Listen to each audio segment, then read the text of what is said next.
ఏమంటావా? ఎంతమంది ఉన్నారు? 85.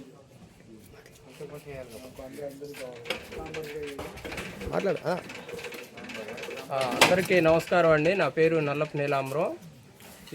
ఈరోజు గోతాల్సాం ఆశ్రమం గుంటూరు గోరంట్ల శివారులో ఉండిద్ది. ఇక్కడంతా కూడా కాస్త మైండ్ తక్కువ పిల్లలు ఉంటారు.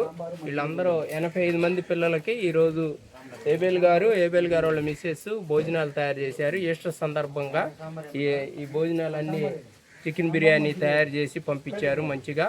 వీళ్ళందరికీ ఈరోజు ఇక్కడ భోజనాలు ఏర్పాటు జరుగుతుంది.